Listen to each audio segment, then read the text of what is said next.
చోట్ల ఓసీలే ఎమ్మెల్యేలుగా ఉంటున్నారు అక్కడ ఎమ్మెల్యే క్యాండిడేట్లుగా. అవతలోళ్ళు కూడా ఓసీలే పెడుతున్నారు, మనం అట్లాగే పెడుతున్నాము. కాబట్టి బీసీ ఎంపీ అన్నా పెట్టాలి అంటే మరి అవతలోడు ఎంపీ ఓసీ పెడతాడు కదంటే అందుకని మనం బీసీని పెడుతున్నాం. నో డౌట్ అక్కడ బీసీ ఉండాల్సిందే అనేది అతని గట్టి పట్టుదల. ఇప్పుడు చివరికి నాగార్జున యాదవ్కి అయితే అది తట్టుకోవడం కష్టం అన్న తర్వాత ఇప్పుడు నేను విన్నదైతే అతను ఎవరు మన బేద మస్తాన్ రావు ఉన్నాడు కదా కావలి, వాళ్ళ మేనల్లుడు ఎవరో ఉన్నాడట, సంథింగ్ ఒక కార్డియాలజిస్టు, రమేష్ హాస్పిటల్ ఉంది ఇంట్లోనే చేస్తాడట ఆయన. ఆయనకి ఇస్తున్నారట. వాళ్ళ మదర్ కూడా పొలిటికల్ ఇంత ముందు అలవాటు ఉందట, ఏదో తెనాలి మున్సిపల్ చైర్మన్ గాను ఏదో చేసింది, డిప్యూటీ చైర్మన్ గాను. వాళ్ళ అబ్బాయికి ఇస్తున్నారట ఇప్పుడు.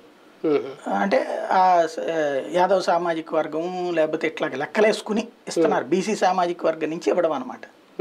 ఒక ఊహించని తిరుగుబాటు ఏమన్నా చూసే అవకాశం ఉంటుంది రేపు పొద్దున్న లిస్ట్ వచ్చిన తర్వాత, భారీ రాజీనామాలు కానీ లేదంటే బయటకు వెళ్ళిపోవడం? ఇవాళ మీకు ఆల్రెడీ ఒక 10 మంది దాకా అయినట్టే కదా. ఇప్పుడు చంద్రబాబు గారు ఇంతవరకు ఇంకా డైరెక్ట్గా ఎవరిని చేర్చుకోకుండా ఆగిన రీజన్ అదే, ఒక బల్క్గా చూపించాలని. ఇప్పుడు ఏంటి కర్నూలు ఎంపీ, ఇప్పుడు శ్రీకృష్ణదేవరాయలు, తర్వాత బాలశౌరి అంటే వెళ్ళిపోయాడు అనుకోండి, 2 ఎంపీలు అయ్యారు ఇప్పుడు. తర్వాత వచ్చి పార్థసారథి, తర్వాత ఆర్ధరు, రక్షణ నిధి, ఇప్పటికి వీళ్ళు యాడ్ అయ్యారు. ఇంకా ఎవరెవరు యాడ్ అవుతున్నారో చెక్ చేస్తున్నారు తెలుగుదేశం పార్టీ.